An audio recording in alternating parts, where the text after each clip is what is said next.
Par la grâce de Dieu, nous sommes en train de traiter le grand thème de la révélation dans la Bible. Alléluia. Et aujourd'hui, après tout ce que nous avons commencé de voir, nous n'avons plus peur de ce bon mot, de cette belle expression qu'on appelle la révélation dans la Bible. Même si les gens blasphèment au nom de la révélation, même si les gens se perdent au nom de la révélation, notre Dieu est un Dieu de révélation. Alléluia. Notre Dieu est un Dieu de révélation. Et par la grâce de Dieu, nous avons traité ce grand thème-là en parlant de la révélation divine, en parlant de la révélation de la parole et en parlant des dons de révélation. Nous n'avons pas encore touché le côté des dons de révélation, mais nous avons déjà parlé de la révélation divine, qui est la manifestation de Dieu de manière surnaturelle. Voilà, dans l'Église comme dans l'humanité. Et on a vu cela et dans l'Ancien Testament et dans le Nouveau Testament. Voilà, le temps nous manque pour pouvoir encore revenir sur ces choses. Mais je pense que notre Dieu est un Dieu de révélation qui s'est révélé à Adam, qui s'est révélé à Abraham, Noé, qui s'est révélé à Isaac, Jacob, il s'est révélé à Moïse comme étant le Dieu d'Abraham, d'Isaac et de Jacob. C'est un Dieu qui continue de se révéler. Même quand la parole qui existait dans le monde de manière invisible et que cette parole-là s'est faite chair en la personne du Seigneur Jésus, il a toujours voulu qu'on le connaisse par révélation au point de demander à Simon, qui est le fils de Jonas, qu'est-ce que les gens pensent du Fils de l'homme? Et les gens vont dire, tu es ceci, tu es cela, tu es l'un des prophètes. Et il va demander, mais vous, qui dites-vous que je suis? Alors Simon, le fils de Jonas, qu'on appelle Pierre, va dire, tu es le Christ, le Fils du Dieu vivant. Et le Seigneur va dire, ce n'est ni la chair et le sang qui t'ont révélé ces choses, mais c'est mon Père qui est dans les cieux qui t'a révélé cela. Et nous avons compris que même pour connaître le Christ, il faut la révélation. Amen. Il faut la révélation. Et nous avons compris que même l'apôtre Paul et l'apôtre Jean, le Seigneur s'est révélé à eux. Et ma prière et le vœu de mon cœur, c'est que nous soyons un peuple qui est visité par Dieu. Nous soyons un peuple qui reçoit la visitation divine, la révélation divine, la visitation des anges de Dieu, la manifestation de la main de Dieu au milieu de nous. Dieu marche au milieu de son peuple. Notre Seigneur ne disait-il pas que je suis celui qui marche au milieu des 7 chandeliers d'or, c'est-à-dire au milieu de son église. Le Seigneur est vivant. Il est le même hier, aujourd'hui et éternellement. Et Jacques pourra dire que notre Dieu n'a ni changement, ni honte de variation. Alléluia. Il n'est pas un Dieu lointain, c'est un Dieu proche. Il est plus proche de nous que notre habit que nous portons maintenant même. Notre Dieu, avant même que nos lèvres commencent réellement à l'évoquer, si notre cœur pense à lui, il est là. C'est un Dieu qui est proche. Il n'est pas un Dieu lointain comme les bois, comme les fétiches de nos ancêtres. Non, le Dieu révélé par Jésus-Christ est le Dieu qui s'adore en esprit et en vérité, mais il est plus vivant que tout ce qui vit, parce que c'est lui qui est l'auteur même de la vie. Alléluia. Donc, après avoir traité la révélation divine, nous avons traité la révélation de la parole hier. Et nous avons compris que la révélation de la parole, c'est avoir l'intelligence sur les Écritures, c'est de comprendre la volonté de Dieu derrière ce qui est écrit. Alléluia. Derrière ce qui est écrit. Et j'ai envie de nous dire quelque chose. Quand vous faites les songes et les visions, vous pouvez voir, par exemple, en réalité, quand vous regardez une voiture teintée 4x4, vous ne pouvez pas voir la personne qui est à l'intérieur. Mais lorsque vous êtes dans un songe, l'esprit peut vous donner, Dieu peut vous donner de voir même la personne qui est à l'intérieur d'une voiture 4x4 teintée. Vous comprenez? Parce que ce qui est dans l'esprit là, ça domine ce qui est physique. Voilà. Dans l'esprit, ça domine en fait ce qui est physique. Et c'est comme ça, lorsque nous nous approchons des Écritures, celui qui n'a pas le Christ et qui n'a pas l'assistant du Saint-Esprit, c'est comme s'il y a un voile sur ses yeux. Même il peut être intelligent, il peut avoir doctorat, comme le lit que tu viens. Le livre éthiopien était un ministre de cadence. C'est précisé dans Actes chapitre 8. C'était un ministre qui était un intellectuel, mais on lui donne le livre d'Ésaïe chapitre 53, il n'arrive pas à percer le mystère, il n'arrive pas à démystifier. Voilà. Quand quelqu'un a la révélation, on ne peut plus parler de mystère. Ce qui est mystère devient démystifié. Vous voyez, il a la connaissance de ce qui est caché. Alléluia. La gloire de Dieu, c'est de cacher les choses. La gloire de ses fils, de ses enfants, c'est de connaître, de découvrir. Et la volonté de Dieu, c'est que nous puissions découvrir. C'est pour cela que le Seigneur Jésus souvent va être un peu étonné lorsque les disciples vont venir chaque fois lui poser des questions. Il va dire, mais c'est à vous qu'il a été donné de connaître les mystères du royaume de Dieu. Donc, quand nous lisons la parole de Dieu, par la grâce de Dieu, nous avons le Saint-Esprit. Jésus a dit que nous ne serons pas orphelins, qu'il va nous donner l'Esprit, il va nous envoyer son Esprit, il va être au milieu de nous en esprit. Amen. Donc, le Saint-Esprit est au milieu de son Église. Il est avec tous ceux qui confessent le nom du Seigneur Jésus de manière sincère. Il est avec tous ceux qui ont fait alliance avec Dieu par Jésus-Christ en quittant la vaine manière de vivre, en rendant leur vie conforme à Jésus, en passant par les eaux du baptême. Ceux-là qui ont reçu son esprit, ils ont l'assistance du Saint-Esprit. Et lorsqu'ils méditent la parole de Dieu, le voile est ôté et ils peuvent maintenant comprendre ces choses. C'est pour cela, chaque fois que vous priez, que le voile ne soit pas devant vous. Demandez à Dieu d'ôter ce voile. C'est votre droit. Alléluia. C'est votre droit. Votre Père doit vous donner ce que vous voulez comprendre. Doit vous donner de comprendre cela. Alléluia. Alléluia. Parce qu'aujourd'hui, mais il faut que ça vous intéresse. Parce que quand quelque chose ne t'intéresse pas, tu ne vas pas demander à Dieu, Seigneur, mais fais-moi comprendre vraiment ce verset, fais-moi comprendre ce passage, fais-moi comprendre cette écriture, fais-moi comprendre ce chapitre. Alléluia. Il faut que vous ayez cette habitude. Comme Marie, la sœur de Lazare, qui était avec Jésus pendant que sa sœur était dans la cuisine en train de remuer les casseroles, elle était là, auprès du Seigneur Jésus. Elle cherchait à comprendre ses enseignements. Et il lui a dit que vraiment, ce qu'elle est en train de faire, c'est une bonne part, c'est une bonne chose. Aimez la parole de Dieu, cherchez Dieu dans sa parole. Il va se révéler à vous. Voilà. Il va se révéler à vous. Vous aurez la révélation de sa parole. Vous aurez la lumière sur ces choses. Alléluia. Donc, on a traité la révélation de la parole après avoir traité la révélation divine. Amen. Et aujourd'hui, nous allons voir la révélation des fils de Dieu. Je disais que c'était hier dans l'après-midi que le Seigneur m'a vraiment poussé à ce qu'on puisse parler de ça parce que c'est important pour nous. C'est très important pour nous. Amen. Nous devons parler de la révélation des fils de Dieu. Alléluia. La révélation des fils de Dieu. Et on va prendre rapidement le texte qui parle de cela de manière claire, de manière évidente. C'est Romains chapitre 8, le verset 19. Je pouvais commencer par un autre passage, mais vu que c'est le passage qu'on a mis comme texte de base, on va commencer par ça. On va lire seulement ça et puis on va étudier ensemble les Écritures. On va travailler avec la Bible. Alléluia. Prenons Romains chapitre 9. Romains chapitre... c'est ça, non? Romains chapitre 9. Romains chapitre 8, excusez-moi, 8, verset 19. Romains chapitre 8, verset 19. Le frère Richard, ou bien un autre frère qui a une version du second, oui, une sœur. Voilà. Tout le monde peut dire une sœur, un frère, tout le monde peut dire ici.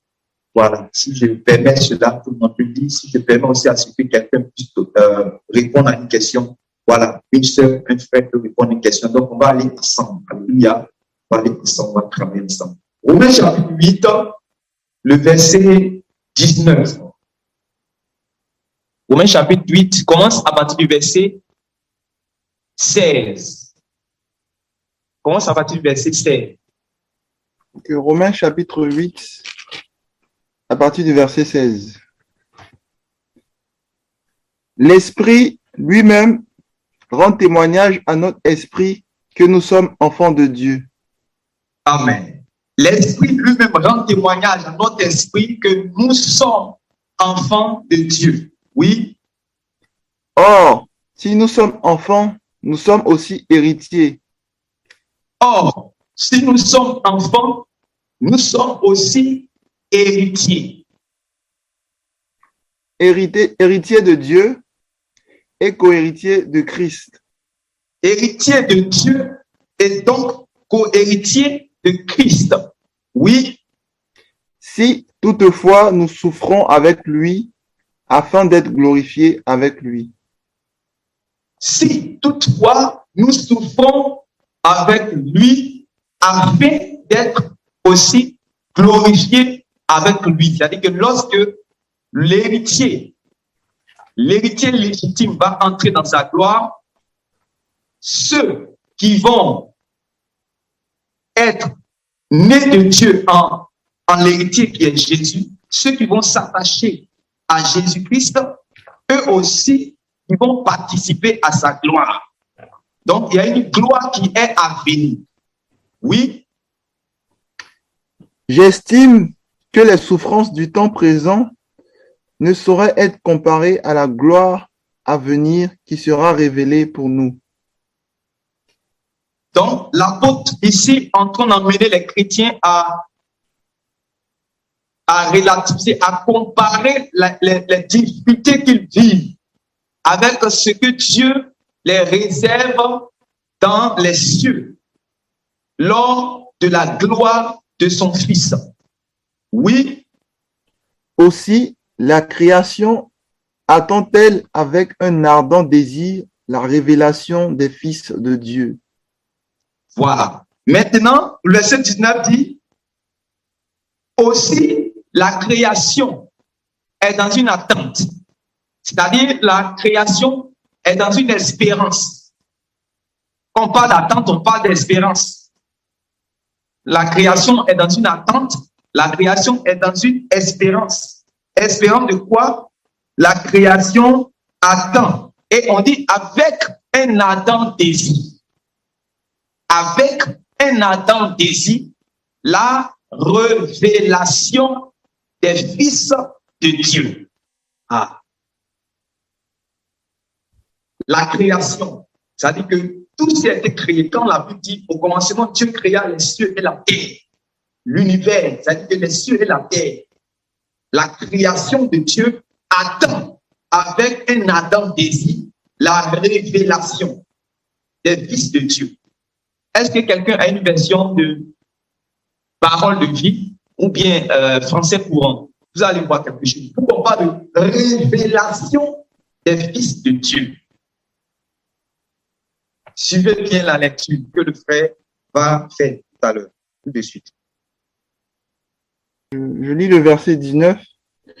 Oui, le monde créé par Dieu attend avec impatience le moment où Dieu montrera la gloire de ses enfants. Voilà. Le monde créé par Dieu attend avec impatience le moment où. Donc ça veut dire qu'on voit beaucoup d'excellents, on voit beaucoup du moins de prédicateurs, de pasteurs prêcher ce passage. Et je sais qu'aujourd'hui, tout le monde a l'habitude d'entendre cela. Voilà, la révélation des fils de Dieu, la révélation des fils de Dieu, la révélation des fils de Dieu, et chacun réellement donne son interprétation. Amen. Chacun donne son interprétation, mais on ne va pas parler d'eux, on va se concentrer sur nous. Alléluia, on va se concentrer sur la lumière que le Seigneur donne dans cette écriture par rapport à nous, pour qu'on puisse comprendre qu'est-ce que Dieu dit. Mais on dit que le monde créé par Dieu attend le moment où Dieu va manifester en fait la gloire des fils de Dieu.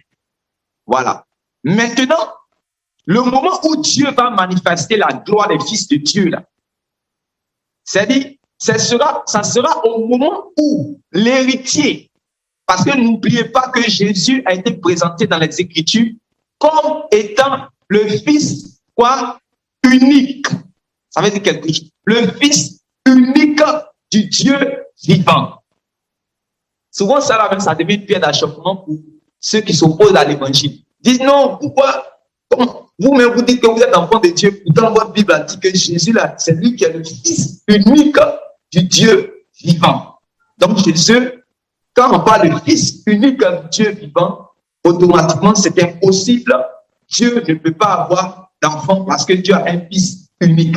Il faut bien comprendre maintenant. Le Fils unique, c'est lui qui est établi comme héritier de tout ce que Dieu a créé, parce que c'est lui qui est la parole par laquelle toutes choses ont été créées. Donc, les choses qui ont été créées par lui, et les choses qui ont été créées pour lui. Amen. Les choses qui ont été créées en lui, les choses qui ont été créées par lui, et les choses qui ont été créées pour lui. Maintenant, c'est-à-dire que lui, il est établi comme héritier de toutes ces choses, puisque c'est lui qui est le Fils. Donc, il est héritier de toutes ces choses. On dit, l'esclave ne demeure pas à la maison, le Fils demeure. Pourquoi? Parce que l'héritage revient au Fils. C'est pour ça qu'il est établi héritier de toutes choses. Maintenant, le Fils attend de rentrer aussi dans sa gloire. C'est ce qu'on a lu dans les versets qui précèdent. Si toutefois nous souffrons avec lui pour avoir part à sa gloire, lorsque lui va prendre part à sa gloire. Donc, lui doit rentrer dans sa gloire pour que les autres fils puissent, c'est-à-dire que par connexe, par attachement, par alliance avec l'héritier, ils puissent aussi hériter réellement de la gloire. Voilà pourquoi on les appelle co-héritiers de Christ. Donc, c'est-à-dire qu'ils tant que le Fils unique du Dieu vivant n'est pas rentré en possession de sa gloire, les autres fils ne peuvent pas entrer aussi dans la gloire. C'est lui d'abord qui est la prémisse. C'est lui qui est le premier à rentrer dans la gloire. Quand il rentre dans la gloire, il nous permet, nous qui sommes attachés à lui, nous qui l'avons suivi, il nous permet aussi de rentrer dans la gloire. Maintenant, tu vas toujours lire avec 8 secondes la suite, vous allez comprendre. Ou bien lire avec Semeur, lire avec la version Semeur la suite. Écoutons bien, on va aller doucement ensemble. Verset 22. Donc, c'est le verset, non, verset 20. Car la création tout entière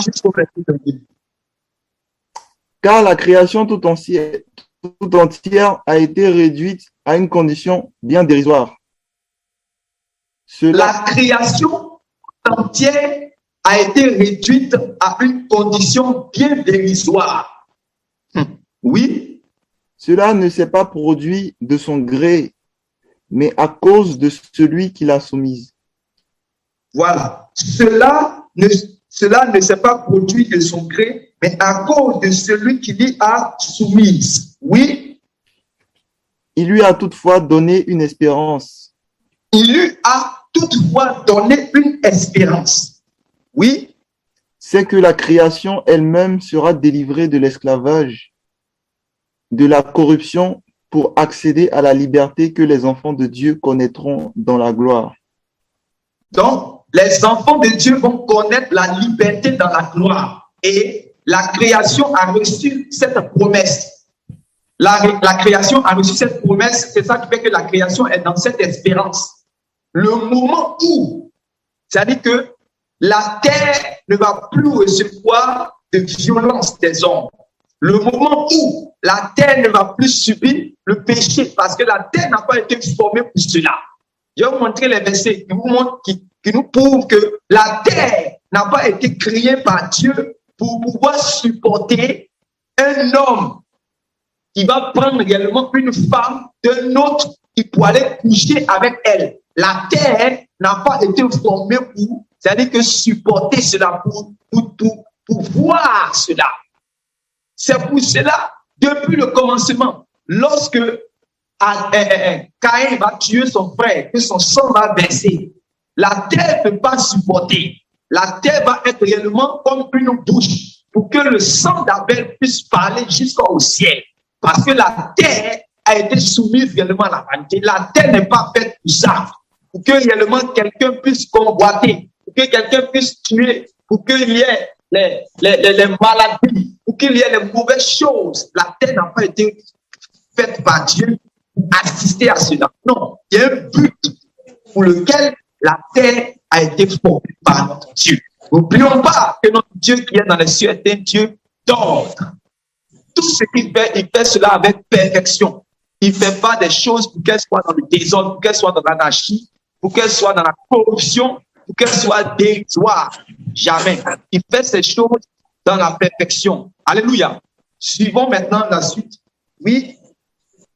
Nous le savons bien, en effet, jusqu'à présent, la création tout entière est unie dans un profond gémissement et dans les douleurs d'un enfantement. Nous le savons bien, en effet, jusqu'à présent, la création tout entière est unie dans un profond gémissement et dans les douleurs d'un enfantement. Oui. Elle n'est pas seule à gémir, car nous aussi, qui avons reçu l'Esprit comme avant-goût de la gloire, nous gémissons du fond du cœur en attendant d'être pleinement établis dans notre condition de fils adoptifs de Dieu quand notre corps sera délivré. Amen. Quand notre corps sera délivré, donc on attend une délivrance. Quand notre corps sera délivré, en réalité, quand vous sémez quelque chose, merci. Quand vous sémez quelque chose, ce que vous sémez là peut avoir une nature. Peut avoir une nature, mais lorsque cette chose qui a été sémée là va entrer réellement dans la terre, quand cette chose-là va ressortir, ça ne va pas sortir avec la même nature. C'est ce que Paul expliquait dans 1 Corinthiens chapitre 15 là-bas. Vous comprenez? Donc, en réalité, nous avons sémé, tous ceux qui ont accepté de sémer leur vie dans ce monde-là en Jésus-Christ, il y a un temps où ils vont avoir un nouveau corps parce qu'ils ont sémé leur corps en Jésus-Christ. Donc, ils vont avoir un nouveau corps. C'est-à-dire qu'ils sont maintenant dans l'attente. Ils gémissent dans l'attente réellement de ce corps qu'ils vont posséder. Amen. Ça sera une délivrance pour eux. Voilà pourquoi ils souffrent. C'est pour cela que quand vous allez prendre une sémence, vous allez ensemencer, vous allez mettre ça sur la terre, la sémence souffre. Peut-être que c'est un joli grain de maïs, un joli grain de mil, vous prenez et puis vous enterrez cela. Mais comme c'est Dieu qui possède le mystère de la germination, ce que vous avez sémé corruptible, vous allez voir que malgré que cette chose a été enterrée, cette chose a perdu sa beauté, cette chose a perdu son éclat, mais quand cette chose va ressortir, ça sera plus éclatant même qu'avant. C'est ce que l'apôtre Paul va expliquer dans Corinthiens chapitre 15. Et ce sera pour nous en fait une délivrance. La terre elle-même, elle attend sa délivrance, elle attend le moment aussi où les enfants de Dieu, pour lesquels, parce que c'est à cause des enfants de Dieu que la terre a été créée. Tout ça aussi, on va lire ces passages-là. C'est à cause des enfants de Dieu. Dieu crée toutes choses pour un but. Celui qui a créé la lumière, lui qui a créé le téléphone, lui qui a créé votre ordinateur, c'est pour un but qu'il a créé cela. Donc, Dieu ne peut pas créer le monde sans un but. Dieu ne peut pas créer la terre sans un but. Dieu ne peut pas créer ses enfants bien-aimés sans but. C'est parce qu'il a un but, il a un objectif. Mais ce que nous sommes en train de voir dans le passage que nous sommes en train de lire, il dit, en attendant d'être pleinement établi dans notre condition de fils adoptif de Dieu, quand notre corps sera délivré. Donc, nous sommes dans cette attente d'être pleinement établis comme fils de Dieu, comme fils adoptif de Dieu. Qui n'arrive pas à comprendre ce verset? Qui a déjà compris ce verset-là? C'est-à-dire que nous attendons d'être pleinement établis comme fils adoptifs de Dieu, fils de Dieu. C'est pour cela que vous allez voir que c'est dans la suite de ce verset que l'apôtre Paul va dire que nous sommes sauvés en espérance. Amen. Nous sommes sauvés en espérance.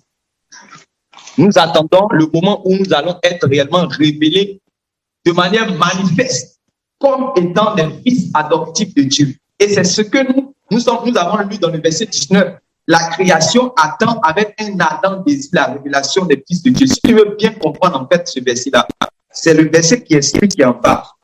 Je veux que le frère répète encore toujours le verset 23 avec la version du Semeur.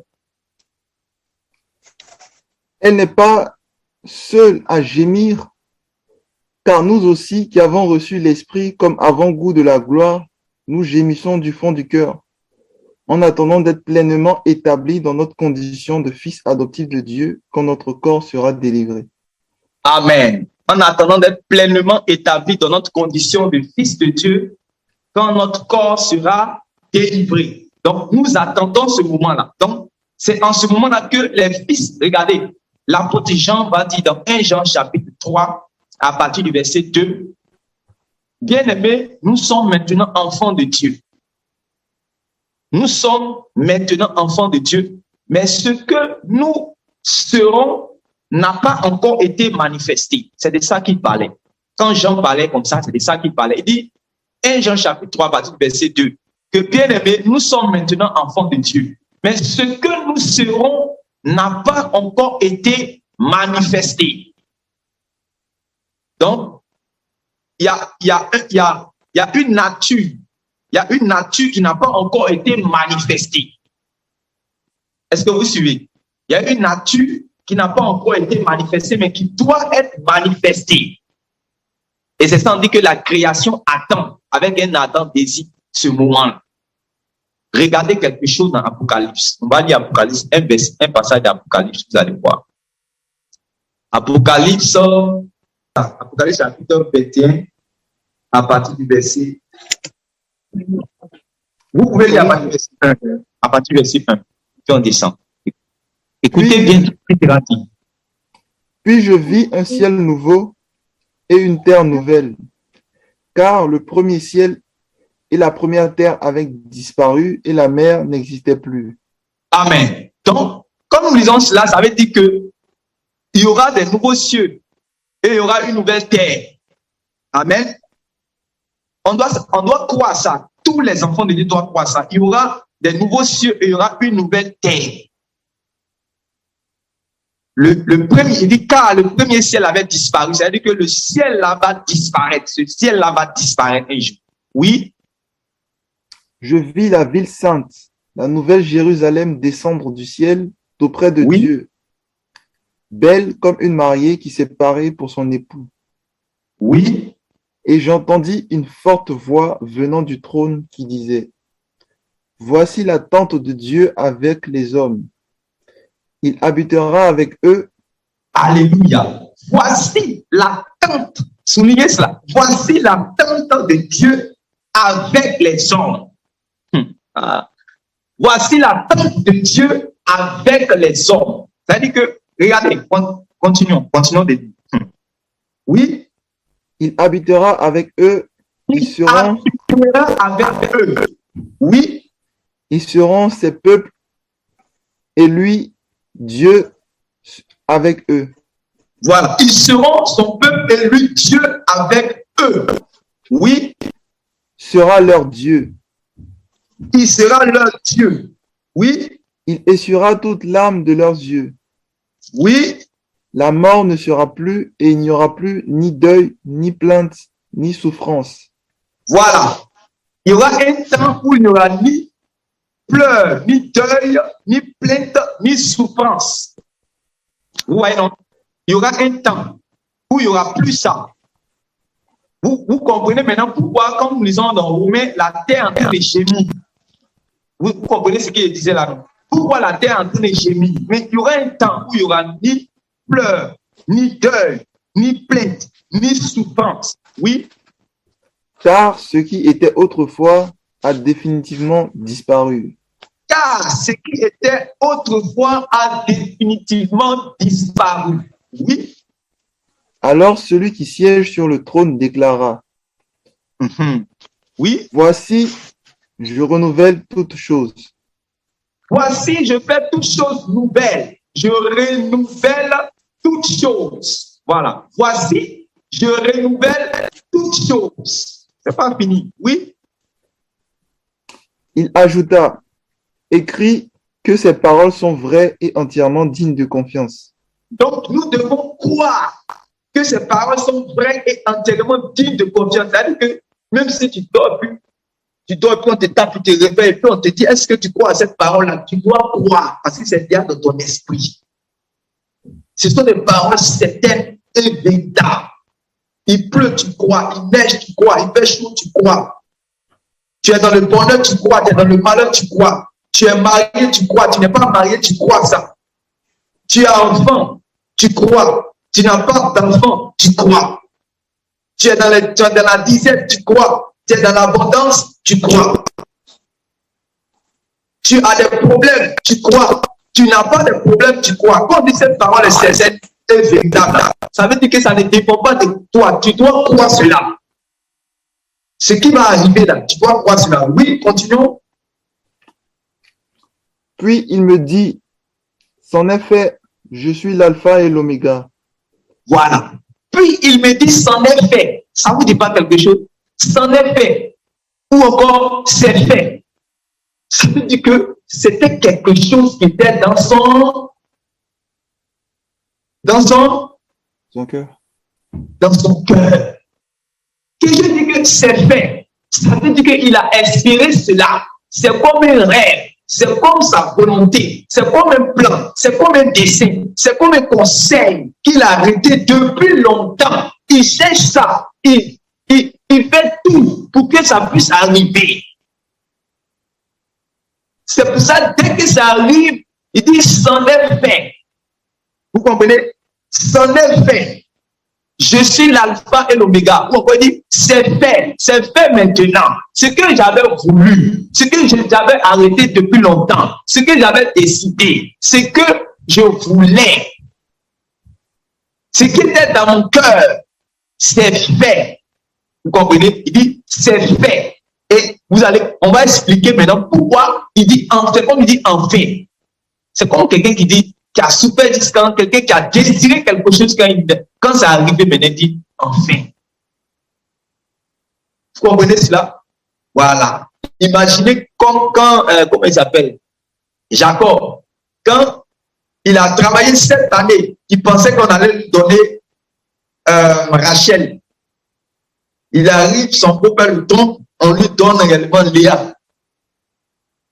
Après ça, comme il aimait Rachel, il a fait encore 7 années de labeur. Jusqu'à maintenant, on lui donne Rachel. Il faut imaginer qu'il va faire un ouf de soulagement. Vous comprenez? C'est comme ça aussi. Le mystère de Dieu. Quand vous allez regarder, quelqu'un voit Apocalypse chapitre 10, verset 7. Et puis on revient sur ce passage rapidement. Donc, tu prends Apocalypse chapitre 10, verset 7, vous allez voir. Aujourd'hui, là, la parole là sera quand même un peu solide, mais je vais prier de cet esprit pour qu'il simplifie ça dans notre esprit. Apocalypse chapitre 10, verset 7. Écoutez bien. Apocalypse chapitre 10, verset 7. Lis à partir du verset 6 à 7. À partir du verset 6. Et jura solennellement par celui qui vit éternellement. Bon, tu peux lire à partir du verset 5 que les gens puissent bien comprendre. Alors, l'ange que j'avais vu debout sur la mer et sur la terre leva la main droite vers le ciel. Oui. Et jura solennellement par celui qui vit éternellement, qui a créé le ciel et tout ce qui s'y trouve, la terre et tout ce qui s'y trouve, la mer et tout ce qui s'y trouve. Oui. Désormais, il n'y aura plus de délai. Désormais, il n'y aura plus de délai. Bon, aussi là-bas, ils sont dans une attente. Donc, à un certain moment, maintenant, il va jurer maintenant qu'il n'y aura plus de temps. Il va jurer que par serment, c'est difficile à jurer là, par celui qui vit éternellement. C'est-à-dire, c'est terminé, il n'y aura plus de temps. Oui. Au jour où retentira la trompette du 7e ange. Au jour où retentira la trompette du 7e ange, tout le plan secret de Dieu s'accomplira. Tout le plan secret de Dieu s'accomplira. S'accomplira. Vous comprenez? Tout le plan secret de Dieu s'accomplira. Donc, il y a un plan que Dieu a secrètement dans son cœur. Est-ce que vous croyez à cette parole? Il y a un plan que Dieu a dans son cœur, qu'il chérit, qu'il veut, qu'il attend. C'est-à-dire le plan que Dieu a arrêté secrètement dans son cœur. Et ce plan-là, je rends gloire à Dieu parce que ce plan-là a été prophétisé avant par les prophètes. Oui, tu continues la lecture, tu vas voir. Comme il l'a annoncé à ses serviteurs, ses prophètes. Comme il a annoncé à ses serviteurs, les prophètes. C'est le verset 7. Voilà, tu peux t'arrêter là. Donc, il y a un projet que Dieu a dans son cœur. Et ce projet-là, c'est ce que vous allez voir maintenant dans Apocalypse chapitre 21. Lorsque vous voyez que il y a eu de nouveaux cieux et il y a eu une nouvelle terre. Et Dieu maintenant vient avoir sa tente parmi les hommes pour habiter lui-même qui est Dieu là avec eux. Prenez une seconde, prenez 30 secondes, réfléchissez et puis pensez à Dieu qui vient habiter avec vous. Parce que souvent tu vis la vie chrétienne, mais bon, tu n'étais pas assis pour réfléchir quoi. Dieu va venir habiter avec les hommes, va faire sa tente avec eux. Ça, c'est le mystère et ça, c'est dans le cœur de Dieu. Il y a longtemps, Dieu cherche à placer, à positionner ce projet-là. Tout ce qui est en train de se passer sur la terre, tout ce qui est en train de... Il y a Dieu là. C'est pas qu'il est indifférent. Il veut faire sa chose là bien. Vous comprenez? Il veut faire sa chose là bien. Pour que son projet là puisse se réaliser. Donc, ne pensons pas qu'on est dans un hasard, où on est là, on ne comprend pas. Non, au ciel là-bas, les choses sont arrêtées. C'est parce que les gens ne savent pas là qu'ils vivent comme ils veulent. Ils veulent. Même les démons là, eux, ils savent. C'est pour ça que quand Jésus a été manifesté, ils disent que est-ce que notre temps où tu dois nous juger là, est-ce que c'est arrivé? Ils ont commencé à trembler parce qu'ils savent que des choses sont en train d'être préparées dans les cieux là-bas. Et les habitants de la terre, s'ils sont avisés, les chrétiens, quand ils sont avisés, ils vont marcher en conséquence. Ils vont racheter le temps, ils vont marcher en conséquence parce qu'ils savent que Dieu est sur le point d'accomplir son projet. Dieu est sur le point d'accomplir son projet. Maintenant, on va étudier ensemble certaines choses que nous allons comprendre. Donc, on voit maintenant que Dieu, selon son plan, veut venir habiter avec les hommes. Mais quand il va venir habiter avec les hommes, il va renouveler toutes choses. Ça veut dire que les choses qu'on voit vont disparaître et il va faire toutes choses nouvelles. Amen. Il va faire toutes choses nouvelles. Dieu a fonctionné comme ça dans les Écritures et nous allons voir, nous allons étudier ces choses-là ensemble pour qu'on puisse bien croire que véritablement, ce qu'il a dit qu'il va faire, il va le faire. Maintenant, quelqu'un prend Ésaïe chapitre 45, verset 18. On va étudier ensemble avec Semeur. Ésaïe chapitre 45, on va lire deux versions avec 2 secondes puis avec Semeur. Ésaïe chapitre 45, verset 18. Donc tout le monde va prendre le passage. Ésaïe chapitre 45 et Genèse chapitre 1, le verset 1. On va lire les deux passages à la fois. Vous allez comprendre quelque chose. Donc, on a trouvé Ésaïe chapitre 45. Donc, je rappelle que dans ce texte prophétique-là, Dieu est en train de se révéler à un roi qu'on appelle Cyrus. Et c'est Ésaïe qui va prophétiser cela des années même avant que Cyrus réellement le naisse. Mais Dieu va le connaître avant sa naissance.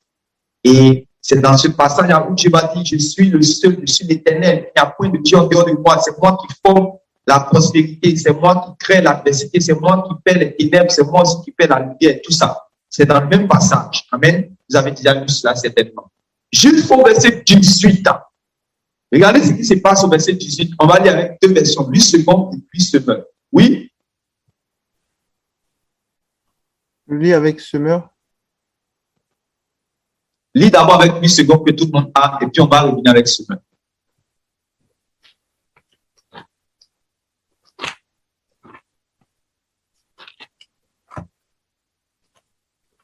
Soyez patients, Dieu va mettre la lumière sur sa parole. Nous serons bénis ce soir. Voilà. Ésaïe chapitre 45, verset 18.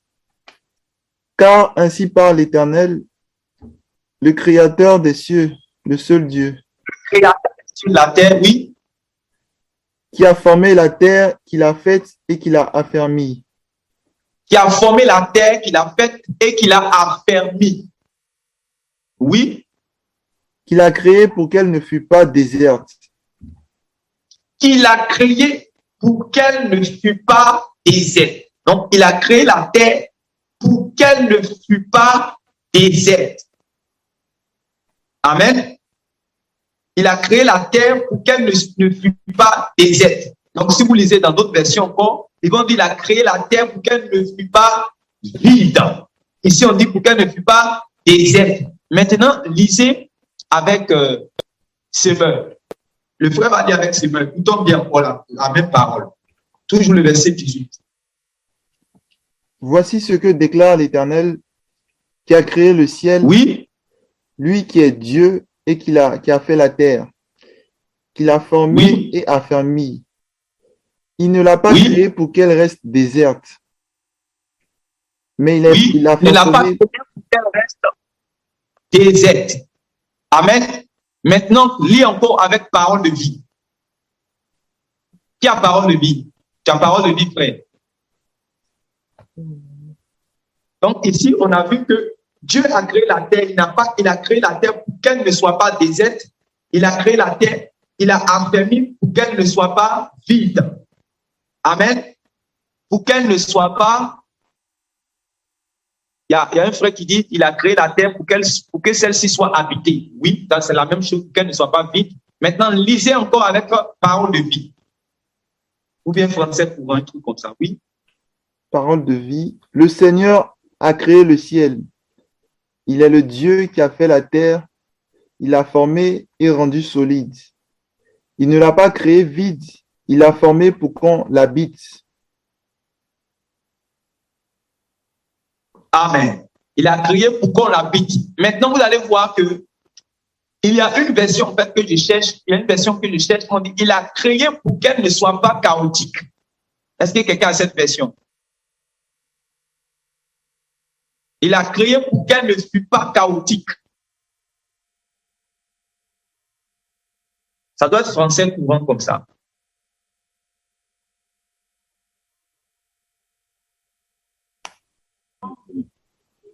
Allô? Oh, allô? Allô? Oui. Voilà, il y a ce mec qui est mon maraîcher. Oui. Il y a ce mec qui dit, voici ce que déclare l'Éternel, qui a créé les cieux, oui. Lui qui est Dieu et qui a fait la terre. Il a formé et affermi et qu'il a créé afin d'être un chaos, et qu'il ne l'a pas créé afin d'être un chaos. Voilà. Il n'a pas créé afin d'être un chaos. Donc, il y a une autre version encore qui va dire qu'il n'a pas créé afin qu'elle soit chaotique. Donc, on va prendre la version de semeur là pour comprendre bien. Donc, le frère Richard, tu vas dire avec la semeur. Bon, c'est peut-être un semeur différent.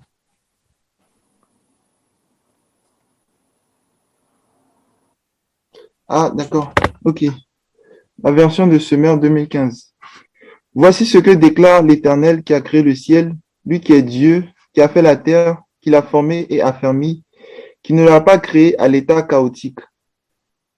mais l'a Voilà. façonné pour qu'on y habite. À l'état chaotique, oui, Mais l'a façonné pour qu'on y habite, pour que l'on y habite. voilà. Amen. Donc, on a bien compris, non? Il a façonné pour que l'on y habite. Il n'a pas créé pour qu'elle soit déserte et il n'a pas créé pour qu'elle soit chaotique. Maintenant, comparez ce verset-là avec Genèse chapitre 1, verset 1. Donc, tu vas lire toujours la même version et tu vas prendre Genèse chapitre 1, verset 1. On va étudier ensemble.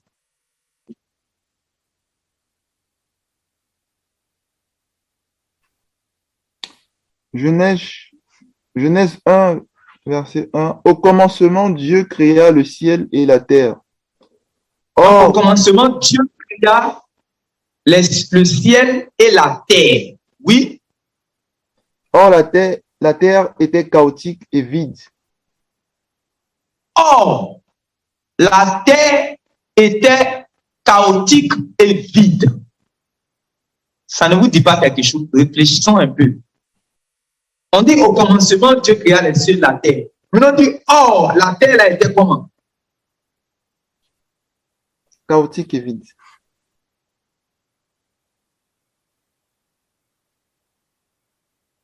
La terre était chaotique et vide. On dit au commencement, Dieu créa les cieux et la terre. Puis on dit, oh, la terre était chaotique et vide. Ça ne vous fait pas réfléchir. Ça ne vous dit pas quelque chose. Puisque quand vous lisez le passage d'Ésaïe, on dit qu'il a créé la terre pour qu'elle ne soit. Il n'a pas créé la terre pour qu'elle soit déserte, il n'a pas créé la terre pour qu'elle soit chaotique. Or, Genèse chapitre 1 nous dit que Dieu créa les cieux et la terre et on dit que la terre était chaotique. Qu'est-ce qui s'est passé?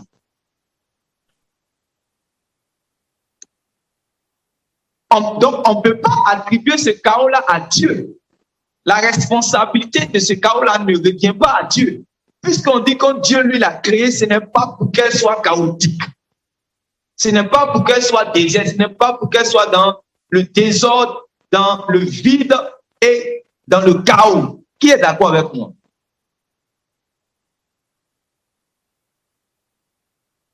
Je ne sais pas si vous comprenez maintenant. Regardez, comme les Genèse chapitre 1, verset 1, on dit qu'au commencement, Dieu créa les cieux et la terre. Et puis on dit, oh, la terre était informe et vide. Encore, oh, la terre était dans le chaos. Est-ce que Dieu peut créer quelque chose pour le mettre dans le chaos? C'est ça que je veux nous poser comme question. Puisque Esaïe nous a déjà donné la révélation que Dieu ne peut pas créer quelque chose pour mettre cette chose-là dans le chaos. Dieu ne peut pas créer, il n'a pas voulu, il n'a jamais créé la terre pour que la terre soit dans le chaos. Maintenant, comment la terre, depuis le commencement, est déjà dans le chaos?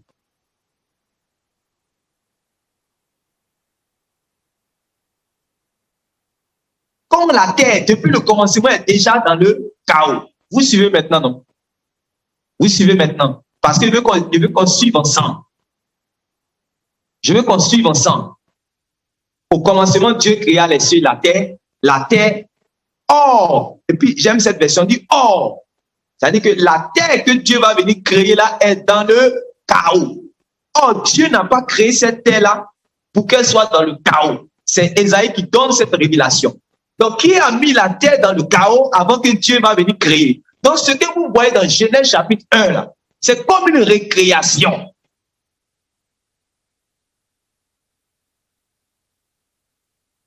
Vous êtes les miens, donc il faut qu'on comprenne. Il faut que je vous dise les choses que vous puissiez comprendre. Parce que Dieu ne peut pas dire au commencement, Dieu créa les cieux et la terre. Or, la terre était informe et vide. Ça veut dire qu'il y a quelque chose qui s'est passé. Dieu est le créateur de toutes choses. Donc, ça veut dire que Esaïe dit Dieu est le créateur de toutes choses. Et quand il crée là, c'est dans la perfection. Donc, ça veut dire que ce n'était pas dans un état chaotique. Et il a créé pour qu'elle fût habitée. Mais Genèse chapitre 1 nous dit clairement, nous donne une information que Dieu créa, au commencement, Dieu créa les cieux et la terre. Puis il dit, la terre était informe. La terre était chaotique et vide. Maintenant, quand vous lisez dans les psaumes, On va dire que Dieu est le créateur de l'univers. Il a créé les cieux et la terre. Il a fait du ciel son trône et de la terre son marchepied. Et encore, il va dire qu'il a créé les cieux. Les cieux sont à l'Éternel, mais il a donné la terre au Fils de l'homme. Amen. Donc, Dieu a fait les cieux pour lui, mais il a donné la terre au Fils de l'homme. Maintenant, dans son projet, on vient de comprendre dans l'Apocalypse que lui désire habiter avec les hommes. Il désire habiter avec les hommes. Maintenant, on va lire quelque chose. Prenons Ésaïe chapitre 14 et puis Ézéchiel chapitre 28. Je crois que j'avais déjà parlé de ces choses avec quelques frères une fois en assemblée, mais on va étudier ces choses ensemble. Parce que c'est important de comprendre ce qui s'est passé afin de savoir où on s'en va. Ézéchiel chapitre 28 à partir du verset 11.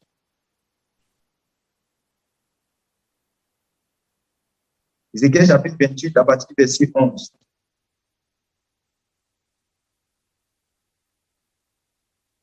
Et puis Ésaïe chapitre 14 à partir du verset 11. Donc, je vais lire rapidement. Pour nous, je suis toujours dans la version du Semeur. Il a écrit ceci. L'Éternel m'adressa la parole en ces termes. Fils de l'homme, prononce une complainte contre le roi de Tyr. Dis-lui, ainsi te parle le Seigneur l'Éternel. Par ta grande sagesse et ta beauté parfaite, tu étais un modèle de perfection. Tu étais en Éden, dans le jardin de Dieu. Tu étais recouvert de pierres très précieuses de toutes sortes. Rubis, topaz et diamants chrysolite, onyx, jaspe, saphir, escarboucle, émeraude. Tes tambourins, tes fifs étaient d'or ouvragé. Il fut préparé le jour même où tu fus créé. Or, je t'avais placé, verset 14 dit, or, je t'avais placé avec un chérubin protecteur qui était oint sur la montagne sainte de Dieu. C'est là que tu étais. Tu te promenais au milieu de ces pierres au feu étincelant. Si vous lisez dans votre version de plus seconde, dit, je t'avais placé comme chérubin protecteur. Tu marchais au milieu des pierres étincelantes. Le verset 15 dit, tu as été irréprochable dans toute ta conduite depuis le jour où tu as été créé jusqu'à ce que le mal se soit trouvé chez toi. Donc, on parle d'une personne, on parle de quelqu'un en fait qui était intègre, qui était chez Dieu, qui a marché avec Dieu depuis longtemps et il marchait de manière irréprochable. Il avait une conduite irréprochable qui plaise à Dieu. Jusqu'à arriver un moment où il a été trouvé chez lui le péché, l'iniquité. L'iniquité, dans votre version, on parle d'iniquité, on parle de péché. Jusqu'à ce que le péché soit trouvé dans ton cœur. Le péché, c'est la transgression de la loi. C'est ça, l'apôtre Jean nous dit, le péché, c'est la transgression de la loi. Donc, la loi de Dieu a existé de toute éternité. Il y avait la loi au ciel. Si vous voyez que Dieu est roi au ciel et puis il y a de l'ordre là, c'est parce qu'il y a des lois là-bas. Il a dit cela à Job. Est-ce que tu connais les lois du ciel? Il y a les lois dans les cieux. Il y a les lois même dans les firmaments. Il y a les lois même sur la terre. Si vous voyez, il y a les lois sur la terre. Par exemple, la loi de la pesanteur. Vous jetez quelque chose en haut, ça va tomber. C'est Dieu qui a mis toutes ces lois. Au ciel aussi, là, il y a des lois. Si vous voyez que quelqu'un a marché d'une manière irréprochable, jusqu'à ce que le péché soit trouvé dans son cœur, le péché est défini dans les Écritures comme étant la transgression de la loi. Ça veut dire que cette personne a transgressé la loi de Dieu. C'est ça qu'est le péché. Mais avant, cette personne était intègre. Cette personne était irréprochable, nous dit les Écritures. Oui, je continue. Le verset 16 dit, ton commerce prospère t'a entraîné à la violence qui a rempli ton cœur. ton commerce prospère t'a entraîné à la violence qui a rempli ton cœur. Alors tu as péché. Alors tu as péché. Je t'ai mis au rang, maintenant, je t'ai mis au rang des profanes en te chassant de ma montagne. Et le chérubin protecteur t'a expulsé du milieu de ces pierres au feu étincelantes. De ta grande beauté, tu t'es enorgueilli et tu as laissé ta splendeur pervertir ta sagesse. Je t'ai précipité à terre et te donne en spectacle au roi. Par tes nombreux péchés, dans ton commerce malhonnête, tu as profané tes sanctuaires et du milieu de toi, j'ai fait surgir un feu afin qu'il te consume. Je t'ai réduit en cendres sur la terre à la vue de tous. Il dit, j'ai fait surgir un feu afin qu'il te consume. Je t'ai réduit en cendres sur la terre à la vue de tous. Et tous ceux qui te connaissent parmi les peuples sont frappés de stupeur, car tu es devenu un objet d'épouvante et pour toujours, tu ne seras plus. Qui a déjà lu ce passage?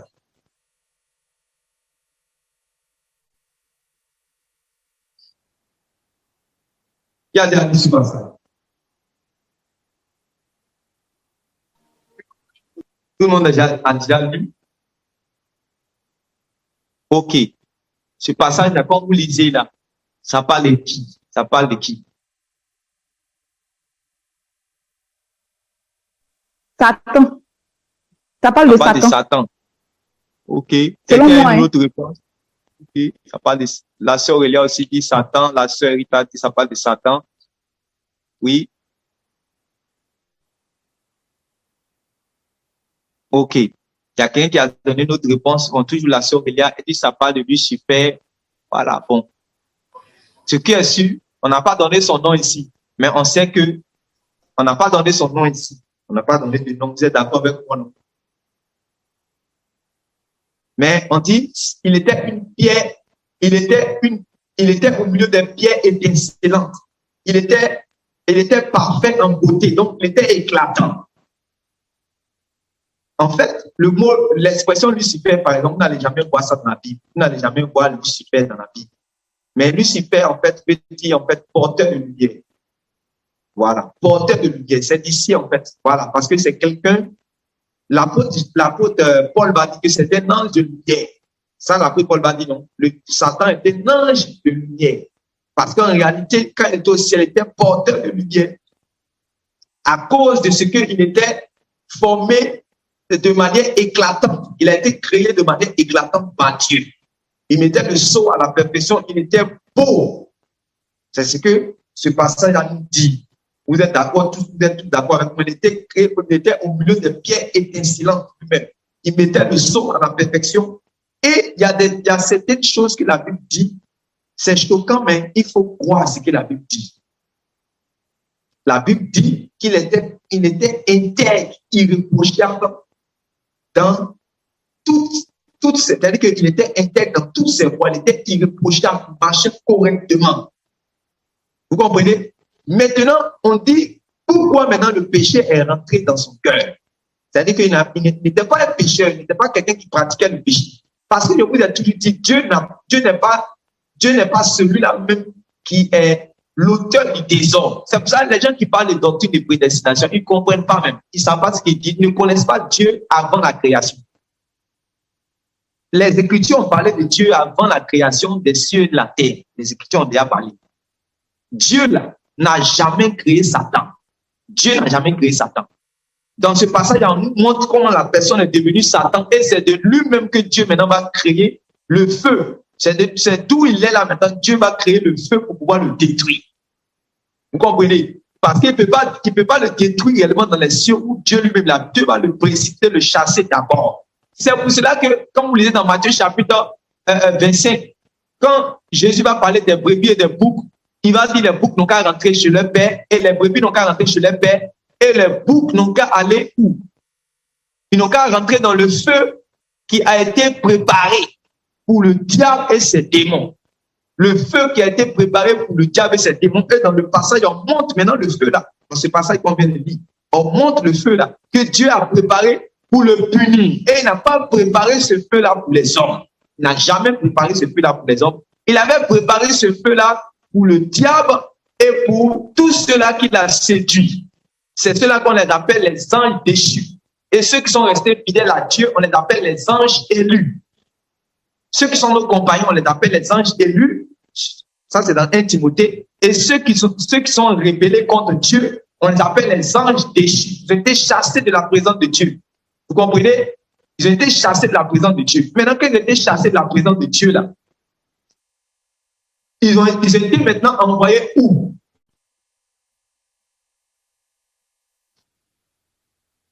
Je vais vous épargner certains détails, mais je vais nous donner certains éclaircissements pour qu'on puisse aller dans notre message qui est la révélation des fils de Dieu. C'est très important. Vous devez comprendre tous ces détails. Vous devez comprendre tous ces choses.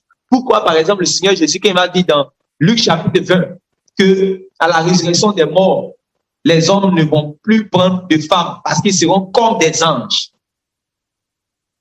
Parce qu'ils seront comme des anges. Et ils ne pourront plus se marier parce qu'ils seront comme des anges. Ils seront fils, depuis même virgule, ils seront fils de Dieu, étant fils de la résurrection. On va comprendre ces choses. Vous allez comprendre aussi pourquoi on appelle les anges les fils de Dieu. On appelle les anges comme étant les fils de Dieu dans la Bible. Cela veut dire que, Dieu a eu des fils avant que réellement il puisse créer les hommes. Il a eu des fils d'abord. Et ces anges-là, ce sont des fils qui sont appelés fils de Dieu aussi.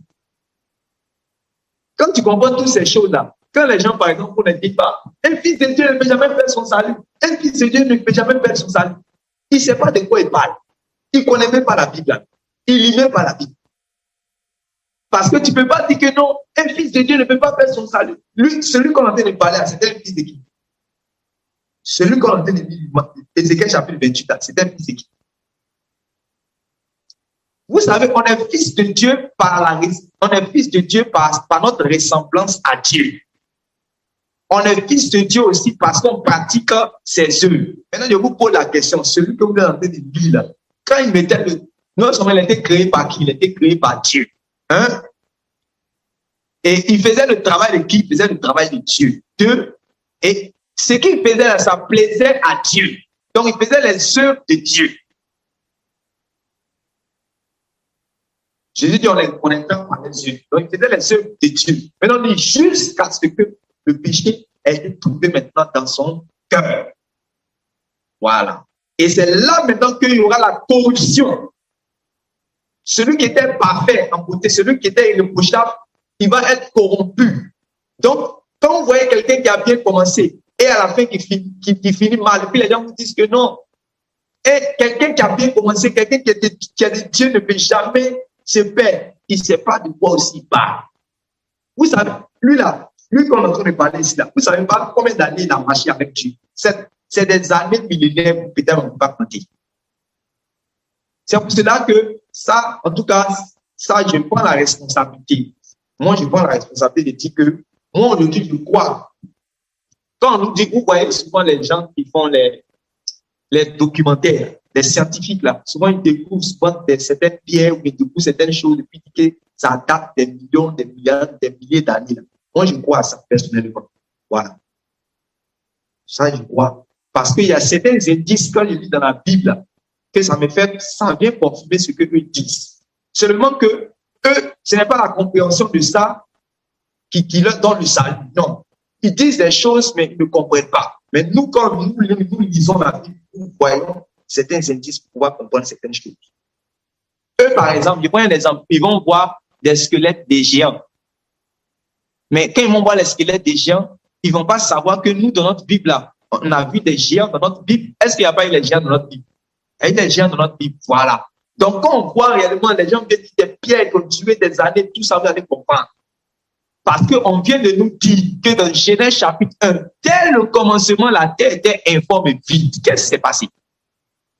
Qu'est-ce qui a créé le dégât sur la terre? Qu'est-ce qui a créé le chaos sur la terre? On nous dit, Esaïe nous dit que, en tout cas, Dieu là, lui n'a pas créé la terre pour qu'elle soit dans le chaos. Mais il y a eu quelque chose qui s'est passé et puis la terre était dans le chaos. Maintenant, lui, comme il avait toujours arrêté son projet là, son projet que nous allons parler aujourd'hui là, comme il avait arrêté là, il ne va pas réellement, il ne va pas stopper son projet. Comme il avait ce projet là dans son cœur là, il va faire ce projet là. C'est pour ça que vous allez voir que quand on dit la terre était informe et vide, on va dire que l'Esprit de Dieu se mouvait au-dessus des eaux. Et Dieu dit que la terre soit et la terre fut. Vous allez voir maintenant que Dieu va commencer à créer. Je ne sais pas si on me comprend. Vous allez voir que c'est maintenant que Dieu va commencer à créer les choses. Sinon, quand on dit au commencement, Dieu créa les cieux et la terre, on est en train de dire que c'est Dieu qui est l'auteur, il a créé les cieux et la terre. Mais dans le verset 2 net, on nous dit la terre était informe et vide. Maintenant, nous avons la révélation pour savoir que Dieu n'est pas l'auteur de ce désordre, Dieu n'est pas l'auteur de ce chaos. Mais il y a eu quelque chose qui s'est passé pour qu'il y ait maintenant ce chaos. Et je suis en train de nous emmener maintenant pour comprendre comment ce chaos-là maintenant est arrivé. Et déjà, nous sommes en train de voir. Dans ce passage, nous sommes en train de voir le chaos maintenant qui est arrivé. Quand ce chaos-là est arrivé, Dieu avait toujours le projet réellement de créer l'ordre. Donc, il ne va pas arrêter son projet. Il va recréer maintenant la terre. C'est ça qu'on dit que l'Esprit de Dieu se mouvait au-dessus des eaux. Pour créer, en fait, pour recréer les choses, pour établir les choses dans l'ordre. Et Dieu va parler maintenant tout par sa parole. Il va dire, je lis toujours Genèse chapitre 1, regardez. Genèse chapitre 1, verset 1.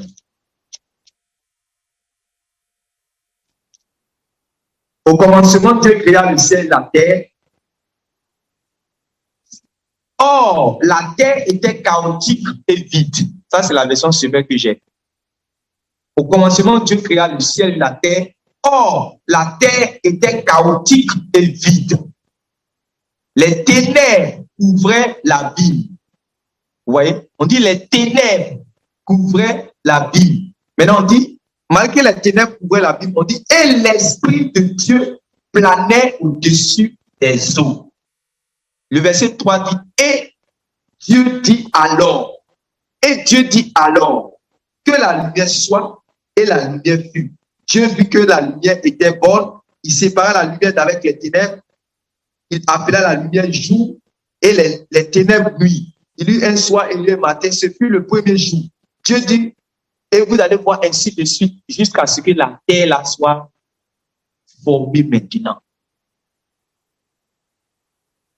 Vous comprenez maintenant? Jusqu'à ce que la terre là maintenant ait une forme dans l'ordre.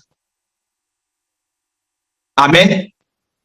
Et son projet maintenant de faire habiter la terre. Parce que ce qui s'est passé après que la terre n'était plus habitée.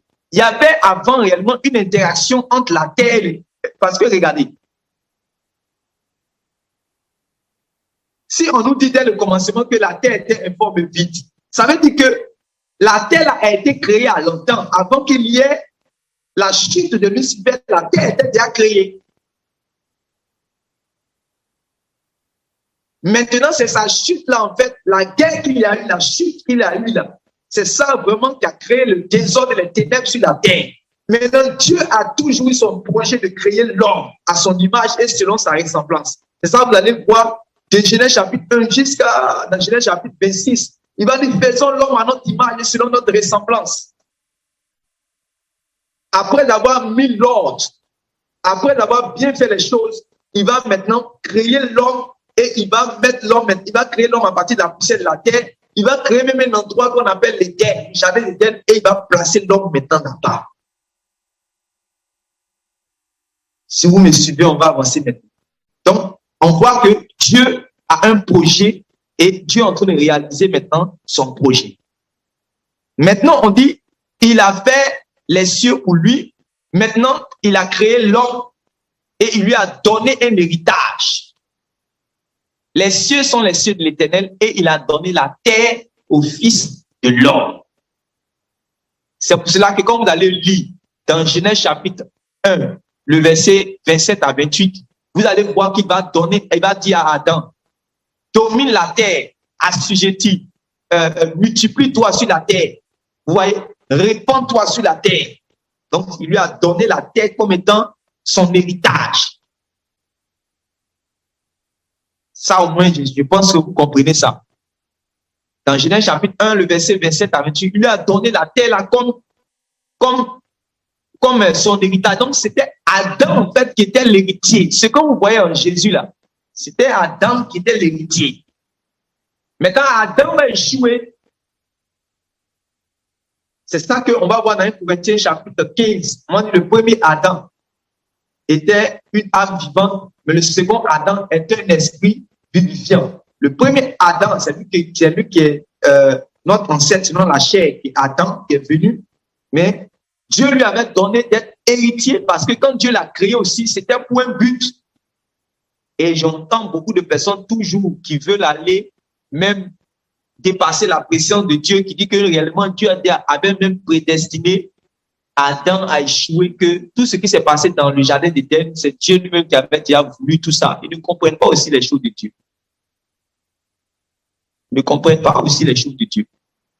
Et d'autres même sont allés plus loin. Dernièrement, j'écoutais sur les réseaux sociaux, j'ai vu une délivrance d'un enfant là, et avec des pasteurs qui ont commencé à jouer avec lui jusqu'à ce qu'ils disent que non, ils ont, comment on appelle ça même, Adam et Ève, il a dit Adam est en enfer. Bon, en tout cas, ça, on va les laisser pour nous, on va se concentrer sur nous-mêmes. Voilà, il dit que Adam et puis Salomon sont en enfer.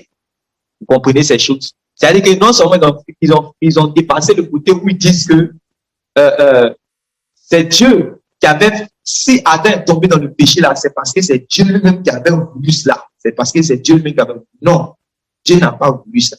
Dieu, quand il fait les choses là, quand il crée ces choses pour un but, il crée cela pour l'ordre. Maintenant, tant que vous n'allez pas comprendre que l'homme là, étant donné qu'il a été créé à l'image de Dieu, c'est un être libre. Dieu est libre, non? L'homme a été créé à l'image de Dieu. Donc, l'homme aussi, là, c'est un être libre. Il a sa volonté. Donc, s'il ne veut pas suivre Dieu, il ne va pas suivre Dieu. S'il ne veut pas se soumettre à Dieu, là, s'il ne veut pas obéir à Dieu, là, il ne va pas. Et puis, Dieu, vous pensez que Dieu sera honoré et glorifié lorsque réellement, il force l'homme réellement à l'adorer. Lorsqu'il force l'homme réellement à le suivre, vous pensez qu'en ce moment, il sera bien? Non. C'est lorsque l'homme se soumet lui-même volontairement, le sert lui-même avec amour. C'est en ce moment que Dieu est content, Dieu va trouver réellement du plaisir dans la chose. Mais si réellement il est en train de forcer, tu ne veux pas me servir, tu vas me servir forcer. Voilà. Chez moi, j'étais créé pour que réellement tu puisses me servir, tu vas me servir forcer. Tu n'as pas de volonté. Toutes ces choses-là, tout ce que les gens disaient n'ont pas compris. L'homme a été créé à l'image de Dieu. Si Dieu a une volonté, l'homme a une volonté. Ça, au moins, vous comprenez. Donc, ce n'est pas Dieu qui a fait chuter, parce que si les gens disent ça, il faut rejeter ces choses. C'est Dieu qui a fait chuter Adam dans le jardin d'Éden. Dieu n'a pas fait chuter Adam dans le jardin d'Éden. Voilà.